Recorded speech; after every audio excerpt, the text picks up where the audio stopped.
Welcome to The Actor and the Engineer. My name is Paul James. I come from the acting background. And I'm Josh Knapp. I'm a broadcast engineer. It's only rock and roll, but I like it. Had to change it up.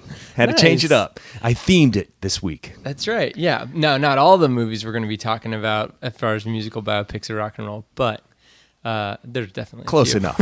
Yeah. I actually sung and it's actually recorded. That is just too much. I'm gonna sample that and I'm just gonna put that at the beginning of the episode. I'll just repeat it over and over again. That is like the biggest nightmare in the world, to hear myself recorded singing. It's horrible. Anyway, sorry about that. I had to. I felt it. I went for it. Here we go. Nice. All right. Well, before we start talking about musical biopics, let's talk about the Star Wars trailer. The second teaser trailer came out. 4.5 minutes. Yeah, that's a long teaser trailer considering, because I mean, a normal theatrical trailer is 2.5 minutes. Right. But yeah, I'm part of me wants to like not watch any more trailers because I don't really want to know I don't want to know a lot about what each of the characters are like. I know a little bit about the two main characters, the younger people, the John Boyega character, the black guy in the Stormtrooper right. Thing, and then Daisy Ridley, I think is her name, the girl character. She's kind of like a scavenger or something, I guess. And they get together somehow, probably not romantically, or maybe it is romantically, I don't know, but they somehow collide. And then you got Oscar Isaac over there too. He's the one flying the X-Wing. Was that him in this trailer? Wait, he was flying the X-Wing in the trailer. That they go over the river or whatever they're... Yeah, I don't know I don't even know where they're at. That's the thing, like, I don't really want to know, maybe. I don't know. See, that's the hard part. In my heart, I don't want to know. Yeah. But it's like a set list for a U2 show. I don't want to know so I can be surprised, but I know they're getting ready to tour, and I know in 28 days I'm going to be looking. I know it. Yeah. I want to resist this trailer. I don't want to watch it again and again and again, so I don't know. But at the same time, dude, it lifted me up. Yeah. It got me excited. I couldn't wait to tell people, have you seen it? Have you seen it? Have you seen it? And there's little things that that it's good. Like, it feels real. It does. It doesn't feel... It's amazing that you said that. Fake. Because the first thing I noticed was, I don't know how much computer-generated stuff is in the trailer. I could care less because nothing rang like we're going to have a repeat of Jar Jar Binks. Mm-hmm. Not everybody has their opinion about Jar Jar and all of the first three. Sure. Or the prequels, whatever you want to call them. But Jar Jar may not even be the worst thing of the first three movies. Maybe not. He's up there, though. For me personally, Mm-hmm. It didn't work at all on any level. A lot of the little kids who saw that movie really like him, so so be it. But the greatest thing about something that's good for kids and something that's good for adults is when you can blend the two. First example is Toy Story. It comes to mind. In this trailer for this new one, nothing looks... It looks like he went back to the basics and is just going with the theme. He might have had it a little bit easier, though, because now he only has to do 20 years in the future. He didn't have to go back and imagine worlds that we didn't know about before the world we knew about. It might be a little bit easier. I'm not sure. But it looks less computer graphic than it looks based in real...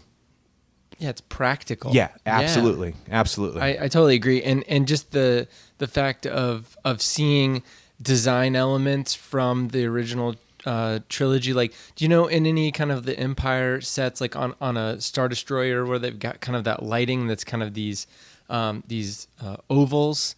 I know exactly what you're talking about. And it's like in the background, right. but it's like built into this like rocky wall or something. I mean, so it's like this is all after, like they don't have the fancy Star Destroyers anymore, because you could tell, because the first scene is a pan and you see a Star Destroyer just like crashed into this Tatooine type land. I'm getting goosebumps thinking about it. I was like, whoa, it's like the extinct dinosaurs, like finding them for the first time. You're like, what is happening here? Well, and nobody can it's not like people can clean that up or anything. It's just going to be there forever in that era. It's like, it's a relic of a bygone era, but then now things are starting to crop up again. You can tell that there's been time between the Rebel Alliance uprising and now what is happening with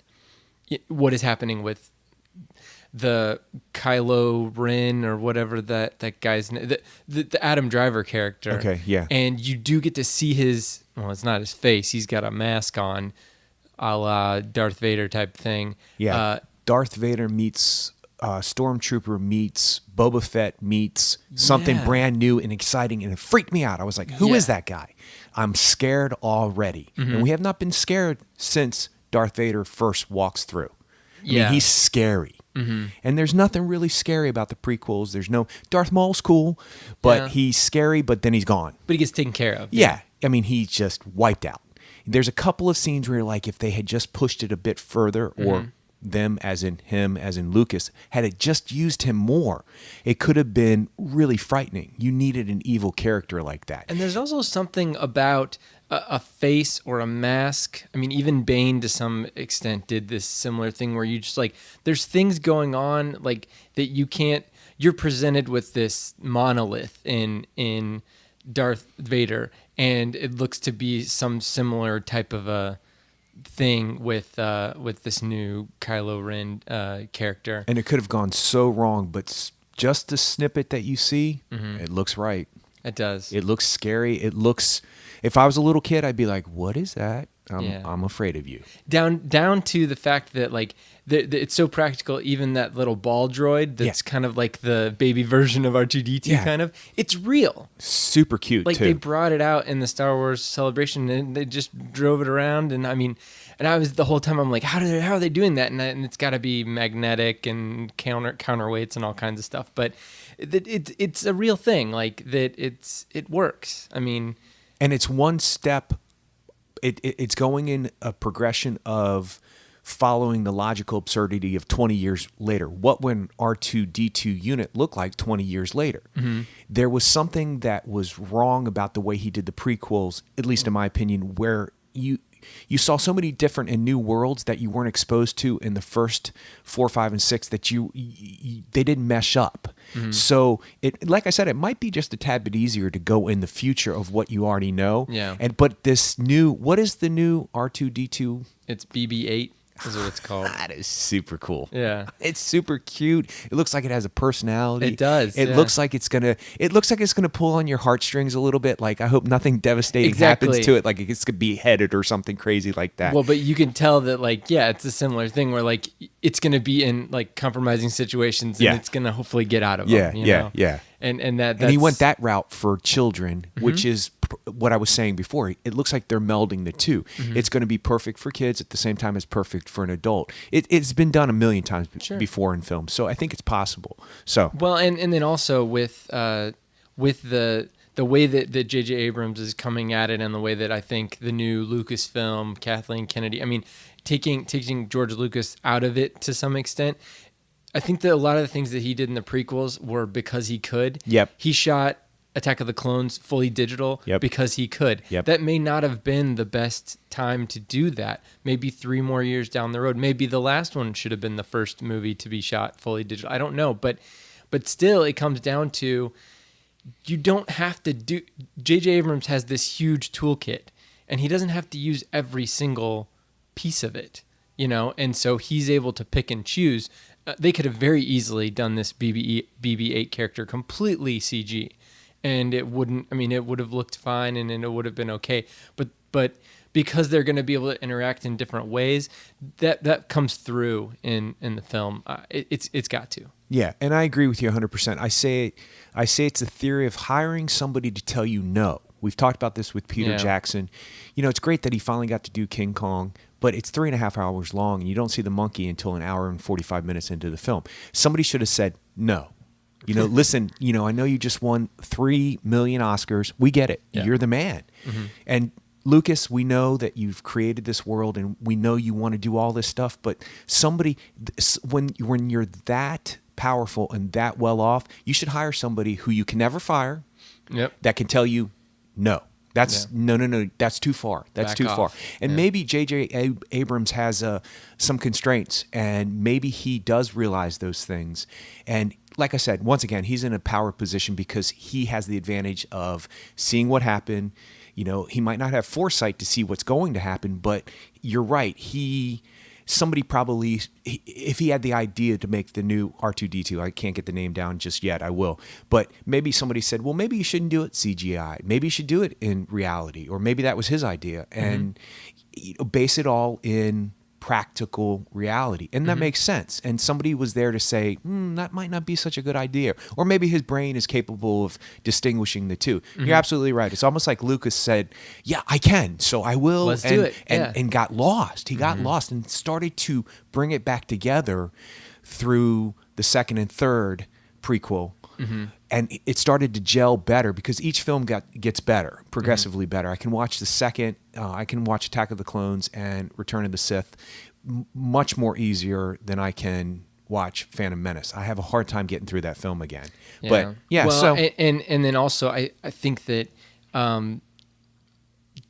J.J. Abrams specifically wanted to do more practical effects with this, and you look at something like that BB-8 character.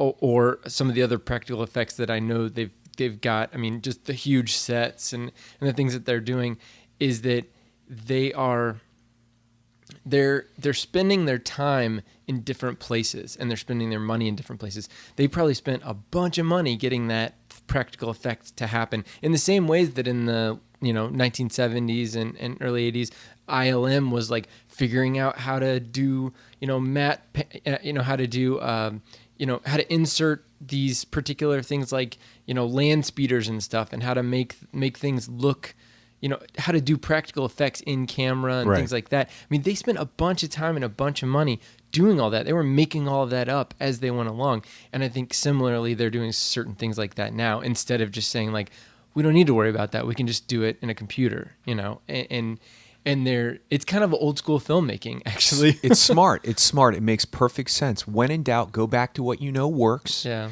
And sometimes when you have to struggle through, I went to a private school growing up, high school, and, we didn't have a whole lot in the theater department, the drama department. So we had to sell things, bake sales and all that other stuff. And we had to go out and beg, plead, and borrow for certain things. And it added to the quality of it because you really were invested in it. We did Godspell my senior year. Long story short, we had to get a fence, and in order to get a fence, we had to volunteer doing things and all this other process. And then when we finally put the fence up, and you took care of it because you knew how much of an effort it was to get it there, and how much of an effort. And then you're like, this is a full-fledged, almost yard size, backyard size fence inside a theater, and you walked around it delicately, you used it delicately, you took care of it because you knew how much was at stake when you had to work for it. So I think that's the same thing that this trailer has presented. It's exciting, it looks new and progressive for the story, but at the same time, it looks like he's holding on to some of the ideals that the first three had, 4, 5, and 6. When the hand reaches out for R2D2, it's very touching. It's emotional. Yeah. You're like, oh, that's probably Luke, right? I have no idea. But speaking of which, the voiceover is superb. Isn't it from Return of the Jedi? No. Oh, I thought it was. No. The whole voiceover to the new trailer? Yeah. No. It's Mark Hamill. It is, but that's a brand new speech. It is? Okay. Yeah. You have it. I have it. My sister has it. Now you have it. Well, now you have it thing, maybe. No, the whole thing is new. The whole thing is new. Okay. Yeah. I could swear that he said something like, you have it, my sister has it. Oh, no, maybe it's, it was Darth Vader saying it. That's right. Darth Vader says it like, you have it, your sister has it.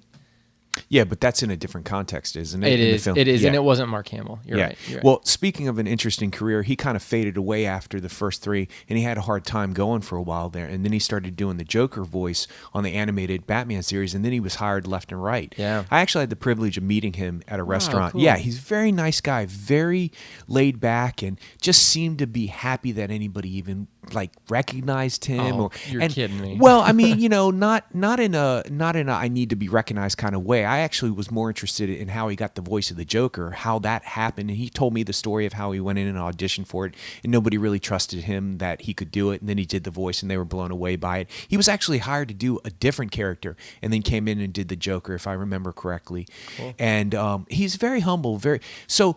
Now I think he's going to have a renaissance. I think once this happens, people are going to look at him differently as an actor, and he's going to have probably the career that he's had a great career. There's no doubt about it, but he's not Harrison Ford. No. And not that anybody wants to aspire to be, but, working as an actor is important, and he has worked. I think this is going to put him on a different plateau, and that voiceover is excellent. It pulls you in. I kept hearing it in my head, throughout the night after I'd seen the trailer. So good for him. I'm happy for him. Yeah, that's great. That's awesome.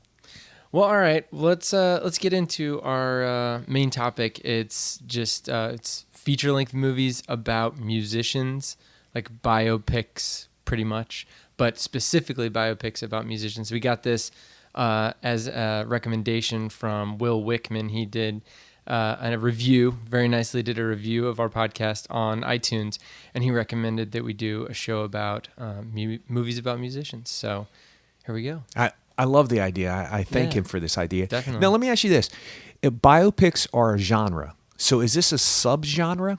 Gotta be. Yeah, it's gotta be because, the other thing is that, we can kind of start talking about how strictly these are considered biopics, because you have biopics that are like, hand in hand, the person that the biopic is about is informing the movie. And then you have other biopics like The Doors, which is just kind of like, this is what Oliver Stone thinks about what happened with The Doors, and it doesn't really. Right, we know how great he is with facts. Well, yeah, that's kind of his deal, That's what he does. Artistic license. That's right. Yeah. So there's a varying degree of. I think Ray was pretty was pretty above board, I guess, as far as that's concerned, right? wasn't his family estate involved? I believe so. I believe it's based on some kind of book, or an idea for the screenplay was based on actual stuff that family approved, and it's funny that you went there first. Almost, that's, I think, the best of the bunch so far when it comes to performances. Biopic. Yeah. They all sort of had the same feeling about them. Yeah. And they borderline on almost B-movie-esque type. It doesn't seem to be that the performances add up to the structure of the movie, adds up to the script, adds up to the direction, so forth and so on, with a lot of them. And I think it's because beats have to be, you have to insert certain things. They're required. Like for Ray, or for the Buddy Holly story, which you recommended to me and I watched over this past week, there's certain things that have to be inserted in there because they're well known. Whether it's a song or whether it's a situation or whatever it is, has to be inserted in there. So you kind of already have the structure that a lot of people going to the movie are already expecting. So now you have to play towards that, or else you make The Doors. So either one. Interesting. All right, do you want to start with the Buddy Holly story? Yeah, that's fine. What'd you think? So I do think that Gary Busey was born to play that role. Unbelievable. He was. And he was there's something about that movie. I think that the tone was difficult because it's kind of like one of the first biopic, music biopic movies that chronologically, I think that I've seen. I've seen it most recently, but at the same time, like it was like 1978, I think, is when it came out. Yeah. And so, there hadn't been as many that I know of as far as biopics, music biopics, up until that point. So I think they didn't know. There's a lot of things they didn't know about how to do. The great part about it is that he sung all of his own music, which works. It just works. Absolutely. Walk the Line, Ray. It just works. Coal Miner's Daughter. Yeah, and I have not seen that one. I've got a whole list of some that I have not seen. And yeah, Coal Miner's Daughter. I should have seen it by now. Tommy Lee Jones, Sissy Spacek. Yeah. She won the Oscar. Yeah, so I just need to do that. And I like Patsy Cline. So, okay, so other than his performance, I was not taken with this movie. There were choices that were made. I agree with you 100%. The end was just horrendous. Well, I wouldn't say that. I wouldn't go that far, but I get what I knew you were going to say. All of this stuff, because I agree with you.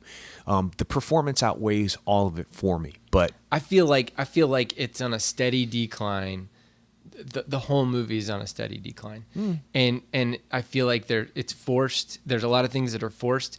The whole movie, it's like, look how much of a look see how much of a genius Buddy Holly is. Everything that he does exposes his genius, and there's nothing wrong with what he's doing. I mean, there are certain scenes where like he's tense, or he has an exchange with his wife, or he has other people that are getting mad at him for whatever reason, but they're getting mad at him because he's working hard, or he's a musical genius, or he knows how to do business better than the record producer does. Or I mean, like, you could just go down the line and it's like, well, yeah, so like this kid just knows better than everybody about everything. Of course he was successful. And so there's the person of Buddy Holly has to be more complex than that, and they didn't really. Yeah, I agree with you. I think that if you're the reason why the whole subject came up originally was not because of rock and roll biopics. It was because of performances. We were talking about Oscar-nominated performances, and the fact that Gary Busey has such a strange reputation now because of his behavior as a person outside of the world of acting. The celebrity part of that, he's just really odd on so many levels, and he's played on that. He's made a career past this point. He's also had, I guess, drinking and drug issues and motorcycle accidents and just I guess wife situations. When your celebrity outweighs your performances, it sometimes makes it hard to see through that. And basically I wanted you to see it because I'm not sure people can admire him as an actor nowadays because of all of the in-between, but he is quite talented, and this movie does prove that he is worth an Oscar nomination, and it is a standout performance. I agree with you all the way straight down the line about the movie. It could have, what's the point other than his great performance? What's the point of watching it? I'm not learning anything about myself. I'm not learning anything about how I want to be, how I should be, some kind of life lesson, if you will. I've often talked about this, that why would somebody in Raleigh, North Carolina want to watch this movie other than the fact that we like Buddy Holly and we like his music? There's always some reason deeper. That's why Shakespeare still exists for all this time. That's why the Bible is still read. Other than belief and dogma and all that other stuff, there's something in there that transcends just who you are as a person in your life. You can go beyond it. And sometimes these movies do that, and sometimes they don't. This one does not, but it's worth the performance. So I'm glad you saw it, though. Yeah, I mean, if you could cut out everything that's not a performance and just like have a 45-minute long reel of his performances, it would be great. You know what? I don't disagree with you. I see exactly what you're saying. So where do you want to go to next? Well, let's talk about Amadeus. Okay, which I thought was interesting that this is one of the ones that I recommended for you. It was sort of a just challenge. Well, no. It was a just in case, because remember you had seen one of the ones on my list that I gave you. I think it was West Side Story. You had seen it, so I said, okay, well, you haven't seen Amadeus. It's won the Best Picture award, and then you watched that in conjunction with this, and I thought, well, that's perfect because this is a rock and roll biopic. He is a rock star in that, if you want to call it that. Yeah. So anyway, what'd you think? I thought it was great. I thought it was different than I had expected. It is, isn't it? Nothing about it. And then you've got all of these. I mean, you've got a great performance by F. Murray Abraham, which is so like haunted and subdued, and the Tom Hulce's embodiment of what some people, because I've read a little bit about it, some people say that like as far as like his cackle, his laugh, there's no like factual basis for that necessarily. So like nobody knows what he sounded like when he laughed, but that what that did is that they use that as a device to kind of like, I think he even says it in a voiceover or something where it's like God laughing at him type of a thing. And it's an interesting contemplation on faith and on natural talent versus, work ethic versus all of these things. And, it was great performances. I felt like, the wife or the girlfriend / wife did an amazing job. Fantastic. For what she is. I mean, if you look at her, she's kind of a caricature, initially. And it's all about her, what she looks like and how big her breasts are and all of that stuff. But then she actually is a person in this movie, and it's shown very well. And she does a good job. and the music was great. I mean, obviously the music was great, but what I mean is like how they portrayed the music on screen was amazing, and it used natural light. I mean, it was kind of like a better version of Barry Lyndon, I guess. Yeah, interesting. Where, I mean, it had already been done. I mean, all of that, research and hard work had been done back in the mid 70s when Kubrick did that. But now Milos Forman and his cinematographer, who I don't know who it is, but were able to come in there and just kind of like, they're like, well, we know this can be done. But there's so many scenes, like even when you look at like pictures online of Mozart, of Amadeus, it looks, the pictures, the screen grabs are just like, wow, this just doesn't even look anything like any kind of a movie that you would see of that time, or even nowadays too, like the way that we shoot with digital film or digital imagers nowadays. You can't get that look unless you use film with those types of, like, I mean, they were using candles and using that as their like stage. What do they call this? Footlights? What are they called? Footlights. Yeah, exactly. Okay. Yeah, with the reflection panels in front of it. Yeah, exactly. Yeah, and it's like, and that's how they were lighting the stage, and so you could just tell that. Yeah, I mean, there's a lot of work that went into this movie, and like, weren't you saying that like Milos Forman, like he's kind of like a guy who just kind of does different things that you can't really tell where he's gonna go next, like Cuckoo's Nest, Man on the Moon. I mean, Hair. This movie. Yeah. Yeah, Larry Flint. Yeah, they're all sort of about, once again, the same theme, kind of an obsessive subject, whether it be a person, whether it be, the Vietnam War and Hair, whether it be pornography and Larry Flint. It's about an obsession to the point where, listen, I have this, I have to get it out, and whatever's stopping me it's not going to stop me. It's just not. And the consequences that come and fall in line behind that, Cuckoo's Nest, he just wants to watch the World Series, period. He just wants to, he's a bit of a pill to swallow as a societal member. So, at that point in time, they lock him up. So yeah, but when he has that same theme, it never, which one of these goes with the other or doesn't go with the other. I mean, you can't really tell the man who made Cuckoo's Nest, made Amadeus, made Larry Flint, made Hair. You can't really tell that. And how did he get away with making a 3-hour-long biopic of Mozart? Like, I don't even Because know. he had F. Murray Abraham in an Oscar-winning performance. He had Tom Hulce in an Oscar-nominated performance. They were both nominated for lead. That doesn't happen that often. Wow, yeah. She should have been nominated, was not. It ended up winning Best Picture. I mean, when you... I just mean, like, how'd they get the money for it, I guess is what I'm saying. Well, I guess when you have an Oscar for Cuckoo's Nest, okay. And then you have, this acclaim, and you have this desire, and you have a screenplay, and you have all of these things, who's going to tell Milos Forman no?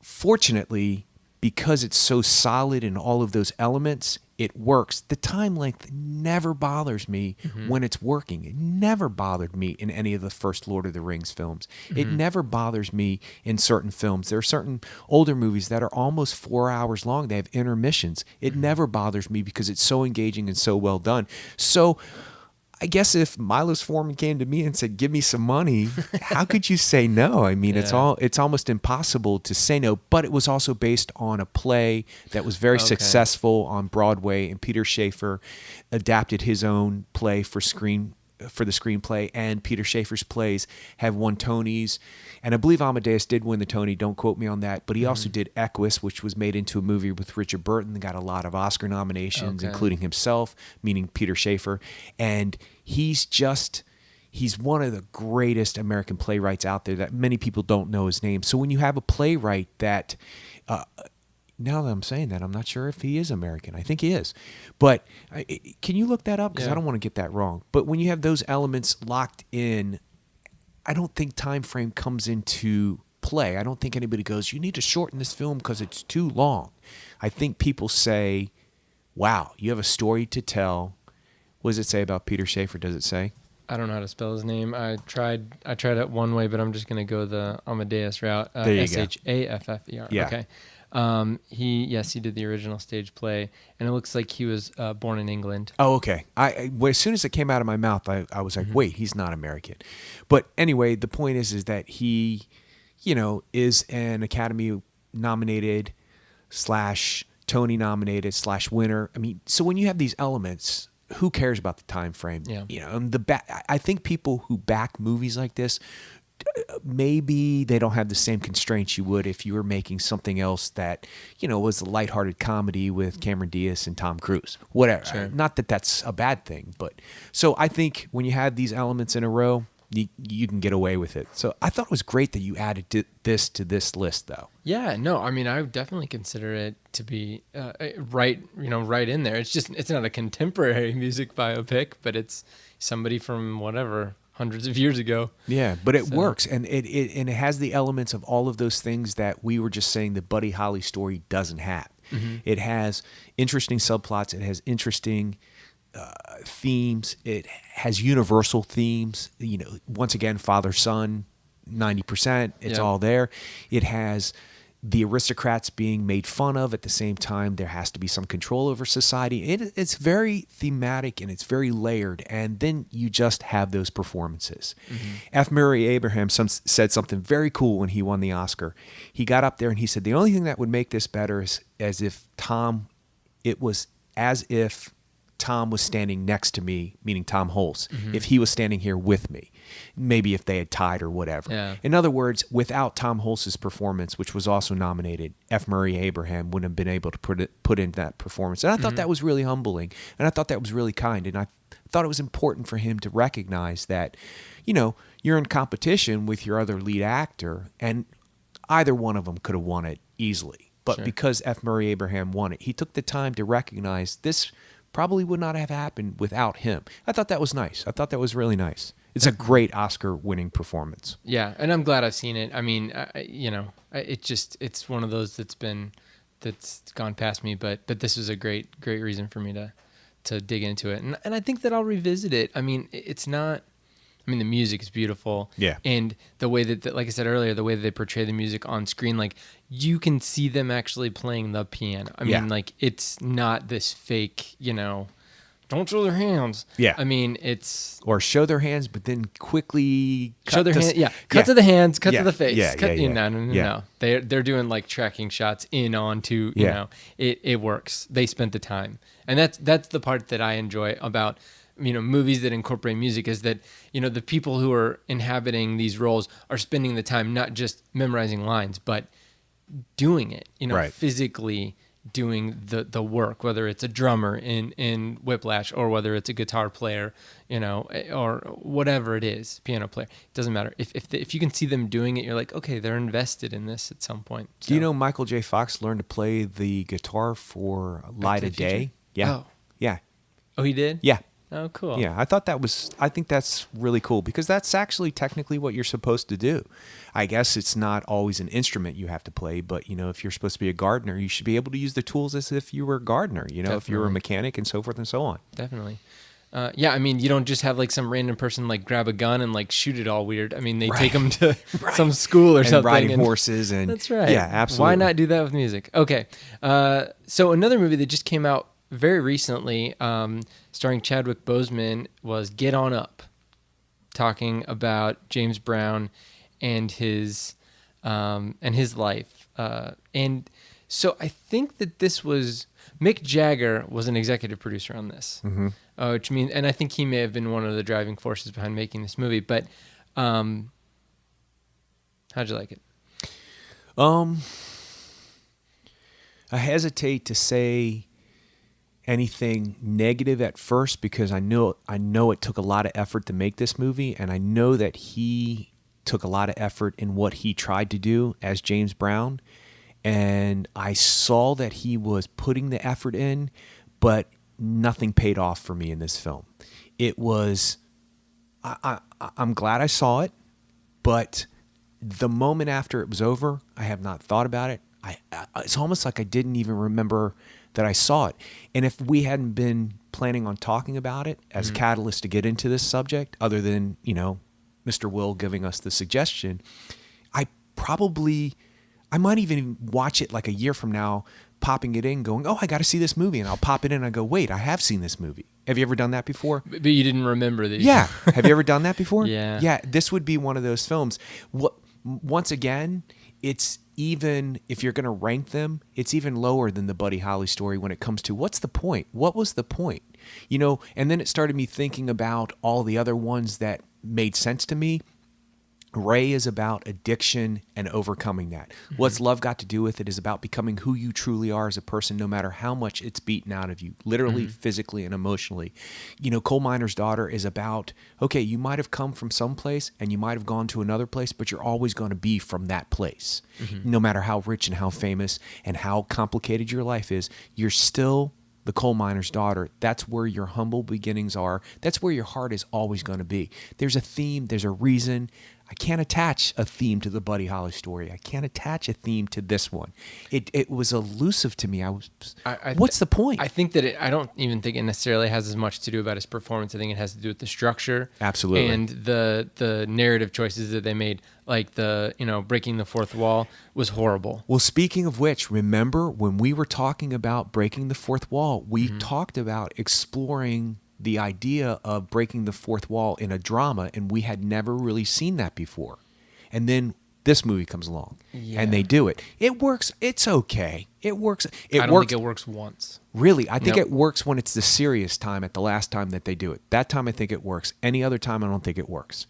When he first turns to the camera, I thought it was a mistake. Me too. I thought he was addressing another character. Yeah, and then you're going to see the head pop out from behind the camera or whatever. Or like, because a lot of times when they're shooting, a character will be just off camera. Right. But you can tell the difference between those, but between looking directly into the camera or looking off camera. First time I saw, because my wife and I were watching it, first time I saw it, I was like, did he just accidentally look into the camera? Yeah, I thought the same thing. And she's like, no, I think that was normal. I think that was what was supposed to happen. And I was like, okay. And then it happened the second time, and then I was like, oh, geez, here we go. Yeah. But the crazy part is the first 10 minutes, or 5 minutes, I guess, that first scene, 1988, when he these people in an adjacent portion of his building are using his bathroom, and he goes in with a big shotgun. That was great. I loved it because it's setting the stage for this volatile person that if you're coming at it from nothing, you don't even know anything about him, and you're like, who is this guy? And then you jump back. But then they start, the way that they segment things, it's not an act structure or anything like that. It's just a kind of like a chapter structure, but it's not in chronological order, and it's not even in a flow that you can get on board with. Get on up. No, I agree with you, because the first time that they flash back and they say it's 1958, you're thinking, okay, well, they're going to flash back and they're going to go chronologically through his life. And then you realize the second flash forward or flashback, whatever it may be, is 1977. You're like, okay, well, that's a lot of years in between. What happened? And then they go back to 1960, whatever. And you're like, wait, okay, I don't mind disjointed structure. Yep. Tarantino's a genius at it. I don't mind that, but what is this? Why are they choosing this unstructured? How's this helping the story? Exactly, and it doesn't. And if it's not helping the story, then you don't need to do that. I go with what Susan Sarandon says. If it's not making the story go forward, cut it. Yeah. Get it out. There you go. So other than his performance, which I do think people were talking about maybe a Miss Oscar nomination for him for this, I wouldn't go that far. I feel like I know something about Buddy Holly, and maybe I kind of understand what it would have been like to be a fan of his back then. I feel like that about Tina Turner. I feel like that even with La Vie en Rose, with Marion Cotillard, with Piaf. I feel like I know something about them. Amadeus. This I don't even. This is James Brown. I didn't feel that. And I think a lot of it. You see, this is the problem with these types of biopics is that the James Brown estate and all that, I think, are pretty wrapped up in it, in the making of this. And so there's certain things like, no, you can't say that. No, you can't do that. Oh, you think? Know? Yeah, and they glance. They're close to the end of the movie. His band kind of has a revolt, and they say you can't find us anymore, and we're not dealing with all this stuff you're taking us through. We need to get paid. We haven't been paid in 2 months. Right. All this stuff. And then they kind of pepper in I know you may be having problems. You've got, investments that are paying for other things that aren't panning out or whatever. And it's like, whoa, whoa, whoa, let's go back. Right. I want to see a meeting of him buying a hotel or something. I mean, I want to see. Percent agreed. I want to see him in that element. Like, what is he? Is he like confident about how it's going to go because everything he does in music is amazing, and now he's going to branch out into a hotel or whatever it is, branch out into this new venture, and then the venture not playing out, and then how that affects it. I mean, there's so many other avenues that you can go. Yeah, why do people not pay their taxes? What is it about somebody's personality that makes you think that you don't have to pay your taxes? Like, are you going to be the only person in history that's going to get away with that? That's way more of an interesting story than anything they presented. I think some people are better at certain things than others, and like if you've got somebody who's so wrapped up in, in a particular aspect of their life, they may not even pay any attention to other aspects of their life, like taxes and stuff. So let's get into that headspace is what you're saying. Yeah, and Okay. that to me is way more interesting of a story than anything that we saw. I will say this, the gentleman who played his best friend, who is... He's in True Blood? Yeah, Lafayette on True Blood. Uh-huh. Do you have it pulled up? What is his do. name? Nelson Ellis. Yes. I was more interested in what his storyline was when he comes out at the end of his middle-class suburbia house and lights up a cigarette and looking over his shoulder that he doesn't want his wife to see. I was like, what's going on in this guy's life? Mm-hmm. He's interesting to me. He also played Martin Luther King in The Butler. He has one scene in that. Oh. He's superb. And to see him play Lafayette on True Blood and then to see him play this character, it's almost like, wait, are they twins and one's really gay and one's not? Because there's Yeah. no convincing me he's not gay in True Blood. Like he is like super True Blood gay, which is Yeah. great. It's a phenomenal part of his character, and it's an empowering part of his character. It's not anything to have to make a march about. He is That whole show is melodramatic. So Absolutely. every aspect of any character is going to need to be heightened to rise up to. right, but it's a badge of honor on Yeah. True Blood. So the fact that he can play that character so intensely real, and then to be this, for lack of a better term, straight guy, not meaning straight as in heterosexual, but the sidekick or the straight guy to James Brown, the non-big performer. And I like the fact that they explored the idea that there is a singer in a band who starts off in a band and then somebody else comes in and takes over, and that person's really the star. That happens all the time. It happened in Dreamgirls. It's happened in 1,000 different movies. And the other person's always very spiteful and vengeful about it. Oh, I should have been the star. This guy's like, nope. James Brown, when he took the Yep. light, he should have been the star. Way more interested in that than anything else that happened in that. When those two were together on screen, I actually felt like I was seeing James Brown, the person. Like, this is what he would have acted like if I knew him as a person, if he was in my real life. Yeah. Anything else seemed almost a performance imitation of him. Yeah. Well, and I think that's where a movie like Walk the Line does a better job of trying to encompass a character and a situation better than Get On Up. I mean, did you enjoy Walk the Line? Love it. And I think Yeah. I just now realized what the difference between the extraordinary ones versus the non-extraordinary ones. The ones that we really have touched on that we really love, they're doing all the singing themselves. They're doing all the performing Yeah, themselves. Reese Witherspoon and Joaquin Phoenix both sing and play everything in that movie. In Amadeus, I have no idea whether or not they really play. I've read a little bit, and Tom Hulce did play the pieces that he was on camera for. Can you imagine? I'm going to play Amadeus, and I have to pretend to be able to play his music too. And I'm going the to play scene that- Mozart and play his music The too. scene that killed me in Amadeus, I know we're going back to Amadeus. The scene that killed me in Amadeus was when Salieri wrote that march for Amadeus to come in, and then he he's like, changes it. "Oh, it's so cute," and then he just doesn't even need the music. Wait, like that doesn't really work. he listens to it once, Yeah. and then he's like, "Oh yeah, that's so cute," and then he changes it into something that becomes it's in the Marriage of Figaro. Yeah. like it's in an actual opera. Yeah. And And it's you're just like, like, and he's like, wait, that really doesn't work. But you can't fault him because in the end, he's right. Yeah, and he doesn't know, like, from a social standpoint, he doesn't know what he's doing. Right. And He's- and the look on Salieri's face, like he has to keep his cool, but at the same time, he's, wait a second, what? But Salieri's smart enough to know that he's right. to know that Mozart's Totally. right. Absolutely. So he can't get back and be like, oh, you're full of it. He's like, yeah, you're totally right. You correct. try to improve upon it, but it wasn't an improvement. It was not, you're a No. buffoon, but he was right. He was did right. improve. But back to Walk the Line. Yep. It's about performances that are surrounded by a well-written story, surrounded by a movie that was well-written, directed, had a theme. It was well done. You understood why Johnny Cash did what he did. You might not have related to it. You understood why, once again, a father-son theme. You understood why she was the way that she was. And she won the Oscar. Joaquin was nominated.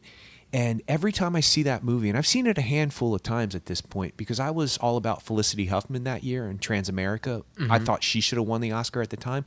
Every time I see Walk the Line, though, I see something in Reese Witherspoon's performance that I didn't necessarily see the first time. The scene I'm particularly talking about is when she's in the store and she's shopping, and the lady comes up to her. Do you remember this scene? And she starts to go, "Oh, you're June Carter," or she's June Carter at the time. Yeah. And blah, blah, blah. She's real friendly to her, and she's real, welcome to our town. And by the way, divorce is a sin. Yep. And the look on Reese Witherspoon's face is, still have to be humble. I still have to present the performance. I have to be the singer. I have to be the famous person. I have to be humble. Well, yes, ma'am. I thank you very much for that advice. Yes, ma'am. And when she turns around, she's devastated that somebody has judged her. And she knows that these choices are not accepted in society. And it's so written on her face. I'm actually surprised I didn't see it the first time I saw the movie. I thought she was good, but I was like, she won the Oscar. I'm not quite getting it. Then when you go back and you take yourself out of the Oscar race and you take yourself out of that expectation, once again, why I'm probably going to see Theory of Everything again. So I can see those nuances that made everybody else see Reese Witherspoon as an Oscar winner, Eddie Redmayne as an Oscar winner. I can go back and see it again, and it's all there for me for her. And for him, too. He's amazing. Joaquin Phoenix. Yeah. Absolutely. Absolutely. Definitely. And it's funny, I haven't seen that movie probably since it came out on DVD, but that scene that you're talking about, I totally remember that scene. I mean, his scene, like one of his last scenes with his original wife, just kind of like a very violent scene. And those scenes kind of pop up in my mind, and it's like, for me, like there's a lot of movies that I'll watch and I will not remember any thread of that movie if it's been 15 years ago, but that movie specifically definitely did stick with me. So it's interesting. Yeah, and like I said, that I'm very honest about, like, if a movie doesn't, there's movies I will not think twice about after I've seen them, and that movie definitely stuck with me. All right. Did you want to? I did want to bring up Behind the Candelabra because I saw that last year. Have you seen that? I have. Yeah, and I thought that was did not know any history about Liberace. I didn't know. All I knew is that it was weird, and this is kind of in the beginning of movie stars doing kind of TV movies. And then I was also interested in it because of Steven Soderbergh saying he was retiring from movie making, and then this is what he comes out with, which is a movie. But whatever. It's a TV movie technically, but still, it.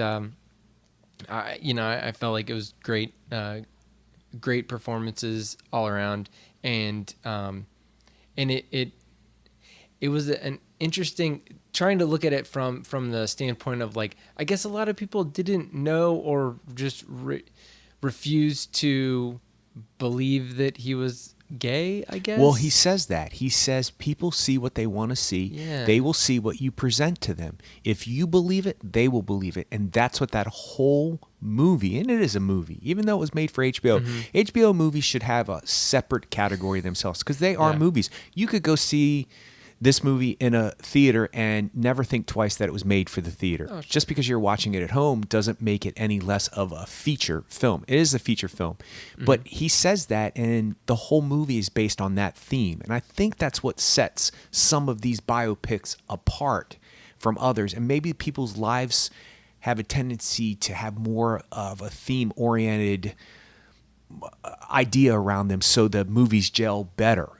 But I agree with you 100%. Everybody involved in this project, Michael Douglas, superb. Matt Damon, superb. Who would have ever thunk it? Yeah. And then just to have the bravery and the kahunas, literally, to come out of the water in that string bikini that he's wearing. I mean, it's crazy how It's a vulnerable performance. absolutely for no a doubt movie star. no doubt Yeah. somebody of his caliber, and he uses all of that in reverse as a confidence, but he also, you can tell he's a bit insecure about it, maybe as the person, not as the performer. But he comes out of that water and he just goes along with the scene, and it becomes a very intimate scene. And he said that he watched the premiere with his mom and he thought, I wonder what my mom's going to think about this. Yeah. And apparently she turned to him, she goes, "You look great, honey." Ah. Like, you know, because he never once falters from being true to the character, and that's probably what that guy would have done, because it's based on that guy's story in his book. Yeah. So I think it's great that you're bringing this movie up too. And then you talked about La Vie en Rose a while ago. I have not been able to revisit it. I looked for it, but I wasn't going to be able to get it in time on Netflix, and I couldn't really rent it very easily on Watch Instant. So, but I do want to revisit that movie. So did you want to say anything about that? Well, other than the fact that she won, and deservedly so, she's the only one in Oscar history to win for a performance where she's lip singing the performance, not actually singing the performance, because Sissy Spacek won for Coal Miner's Daughter. She sings. Jamie Foxx won for Ray. He really sings. The other ones that have been nominated, all of these performances were nominated by the way, Sweet Dreams with Jessica Lange, nominated. She plays Patsy Cline. She doesn't sing. What's Love Got to Do with It? Angela Bassett. She won the Golden Globe. I thought she was going to win the Oscar, but she didn't win. She lip sings. But then again, when you think about Tina Turner's voice and Patsy Cline's voice, it's almost impossible to imagine somebody being able to imitate that.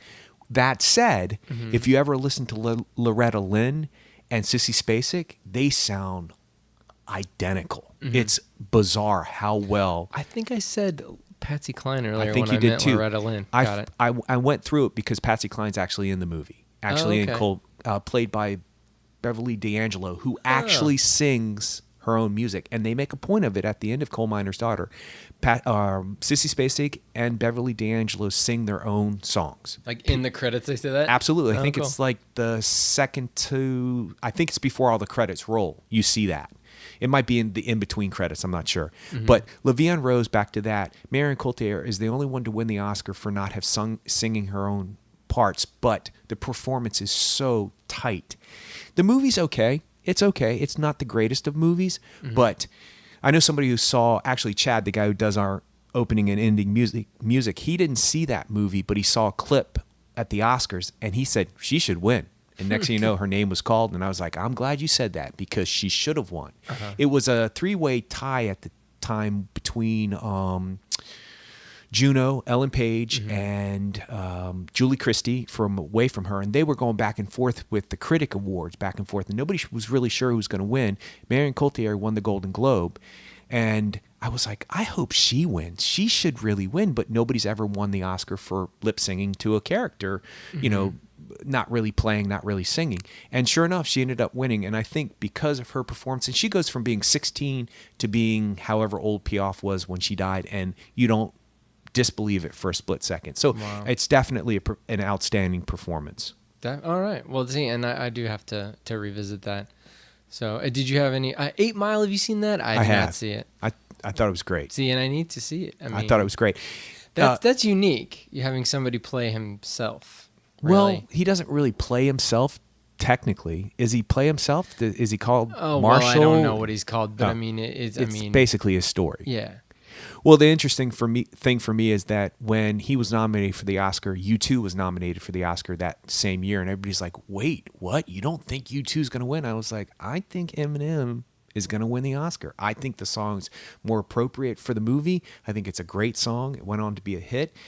U2's song for Gangs of New York was a great song. They ended up playing it live. It was great live, but it wasn't as interesting to me as a theme for the movie as the 8 Mile theme was, if you will. So I was glad to see him win. I was glad to see him. He didn't show up, though. His buddy who helped him write the song got the award. Interesting. He didn't show up, which I thought was kind of cool, and kind of I would have gone. I mean, I'm obsessed with the Oscars, so of course I would have gone. But I do want to make mention of one more. You talked about The Doors. That's performance based. Val Kilmer. Do you know that Oliver Stone didn't want Val Kilmer or Kyle MacLachlan? So both of them got together and videotaped themselves playing Really? Ray Manzarek and Jim Morrison, and the phone rang almost instantaneously after Oliver Stone saw the videotape. He was like, okay, I take it all back. I think Val Kilmer's great in that movie. Fantastic. And I think if the movie was better, he would have been nominated for the Oscar. Yeah. He would have easily been nominated. The only other movie I want to talk about is Selena. I don't know if you've ever seen it with Jennifer Lopez. I don't know much about the performer Selena. I didn't know anything about her before the movie. I didn't know she had a big following. I didn't know she won a Grammy. I didn't know anything really about her. When I was doing the test marketing of movies, we had that movie to get out there. And it was interesting, the crowd they wanted to come see. They wanted, middle America, Caucasian females and males, 30 to 40, maybe not that interested in a Latino singer from Texas who got shot. But we still had to gather this crowd. And it was interesting to gather the crowd because even though the crowd was not what your typical idea of this genre was going towards, they appreciated it because they learned something new about a human being they didn't know anything about. And it's based on this singer's life, but the reason why it works so well is because of Jennifer Lopez's performance. It's outstanding. And then when you see Selena in real life, it's interesting when you see at the end of these movies, when you actually see the real person versus the actor. When you see Ray at the end of Jamie Foxx's performance as Ray, it almost they look identical. It's crazy. It's really nuts. And same with Edith Piaf and LaVion Rose. And when you see Jennifer Lopez and then you see the real Selena, they don't look identical, but you can actually see you got to see this real person, even though it's not the actual real person. This performance by Jennifer Lopez let you into this person's life. It's an okay biopic. It's got some cliches that don't work for me. It's got great performances and sub-characters, but I just thought it should be mentioned because I'm not sure people would insert this into this genre when first thinking about it. So I thought it was important to mention it. Okay, definitely. What do you think about I'm Not There? Loved it. I was kind of confused. Loved it. I was kind of confused about it. I know we've talked about it in glancing because didn't Cate Blanchett get nominated? They thought she was going to win. Yeah. So I mean, we talked about it a little bit, but I do think that where does that land solidly in this in this subgenre? Sure. I think so too. I wouldn't have thought about it immediately. I think it's an interesting view on this genre. I think having a 10-year-old African-American boy play Bob Dylan or Cate Blanchett play Bob Dylan, or even though they're not playing him, they're playing versions of him, of some kind of somewhere in his life. Richard Gere plays a character he played in a movie. Bob Dylan played a character in a movie. Richard Gere plays that character in the movie. I'm Not There. It's an interesting take on doing a straight biopic about Bob Dylan. So I could see why people could go back and forth whether or not this fit or not.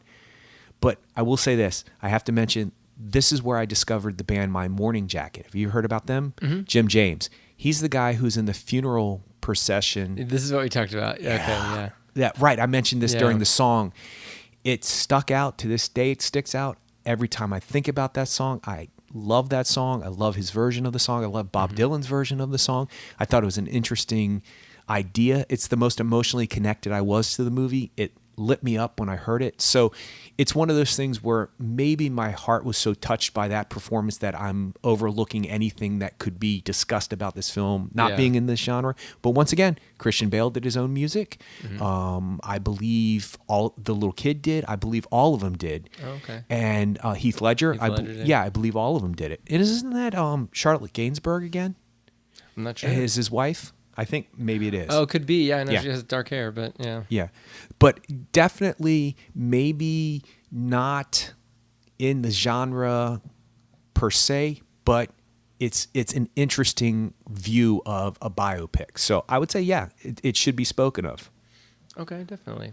All right. Well, so there's a couple other ones. Shine, did you watch that? Yes. And I remember when it, won. He won for Academy. Didn't he win? Yes, he did. Okay, and I remember that, and I actually, got that that soundtrack because that Rachmaninoff was pretty cool. Like at the time, I was like, this is awesome. But I don't really remember much about that movie. But I was pretty young when I saw it, and I haven't revisited it. But I mean, you feel like it was well deserved, or was it kind of a Well, here's teed up for him? Here's my opinion. What's that mean? Meaning Teed up as in like give somebody, a classic teed up as in golf. Right, got that. But give somebody a situation where they can, hit it hard, Is that what you meant when you said that Kate Winslet's performance was slotted for an Oscar nomination in The Reader? Was it teed up? Is that what you're Yeah, referring? Okay, I get what you're saying. Kind of like, so it's like anything that's like historically based and anything that is real person, yeah. I mean, The Artist, that's teed up. It's a movie about Hollywood. Yeah. It's about the Hollywood in the past. And even if it's not purposely teed up, it has become, Eddie Redmayne this year. Real person. So, exactly. Yeah, and you know what? That's actually a really good way to put it. Do I think that Shine was...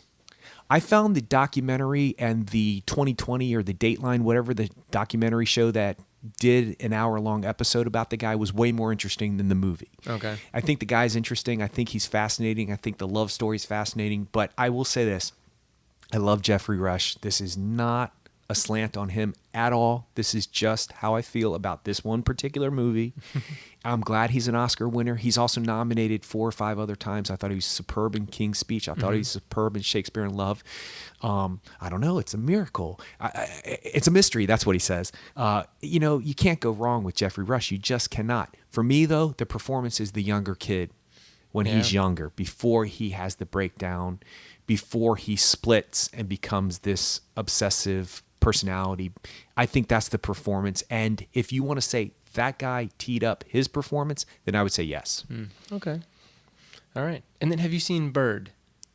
Yes. And I don't know why I haven't seen that movie. Directed by Clint Eastwood, Forrest Whitaker. It's about Charlie Parker, a jazz legend who I really enjoy his music. I would venture to say I think you would love it. Yeah. I think you would love it. Yeah, it's a performance of a lifetime. It's surprising it took this long for Forrest Whitaker's name to be known when he put in those performances way back in the day. Yeah. And when you say anything about Clint Eastwood, anything, you often think about his spaghetti western career and his Anything Goes or Anything But Loose. What is it? Every Which Way But Loose? Yeah, all of those. You think about all those films when actually he's always been making these movies as a director that are interesting. And he's a musician and he loves music. He loves jazz music a lot. Yeah, he loves jazz. And you can tell that he had a thumbprint for filmmaking even back then. I know that he took over quite a few films back in the Western time that he was making movies, but it feels interesting. It has an interesting tone. I think you should see it. I think you'd like it. Yeah. I mean, it's on my list, but my list is long. Infinite. Yeah. All right. And then I'm going to bring it up, even though I don't like it. Last Days, the Gus Van Sant movie. Okay. Why do you not like it? It's not that I don't like it. It's that I was bored by it.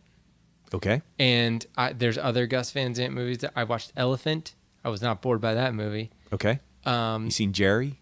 I know, but that movie makes me think that I will be bored by it because it's a similar situation where it's 2 guys in the desert, and I know it's Casey Affleck and Matt Damon. Yep.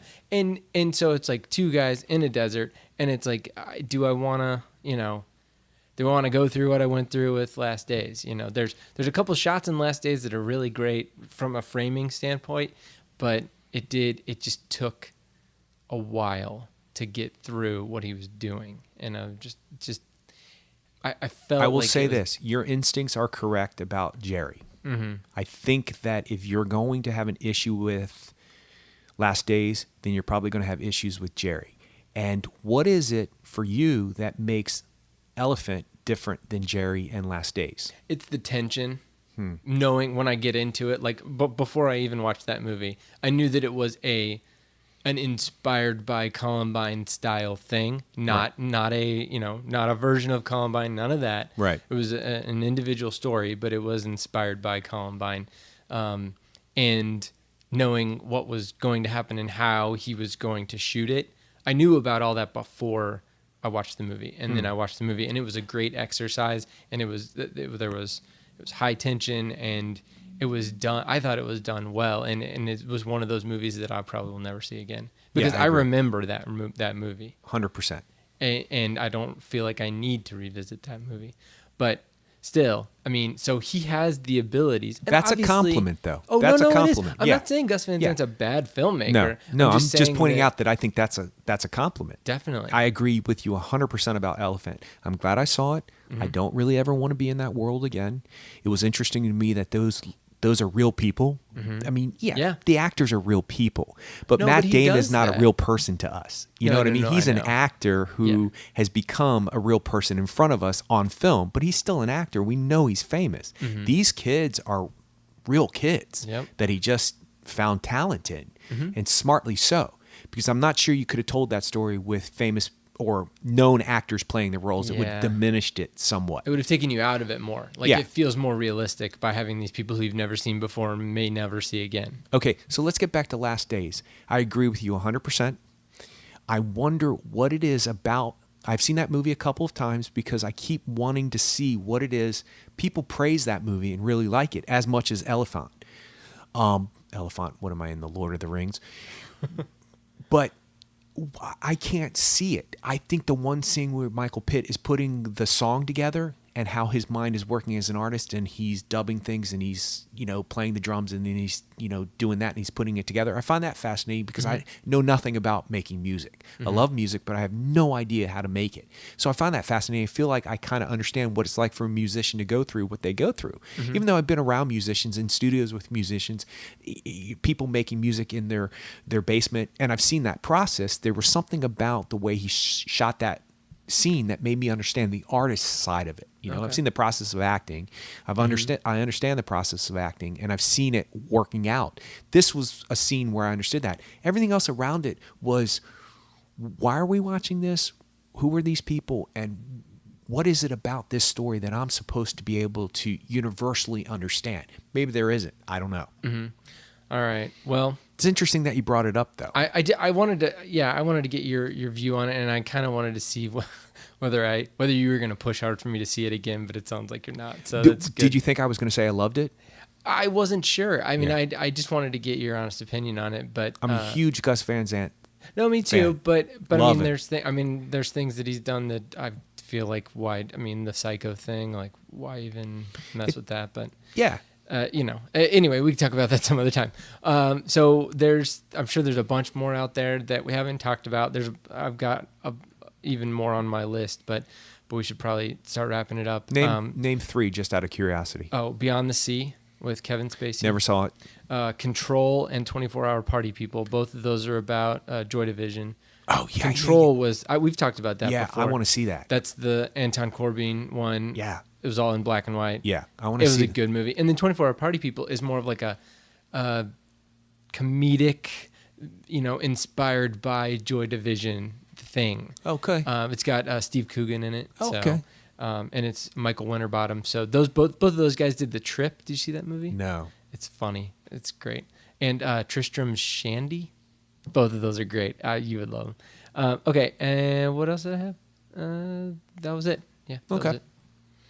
So, any more on your list? No, we talked about everything that I wanted to bring up.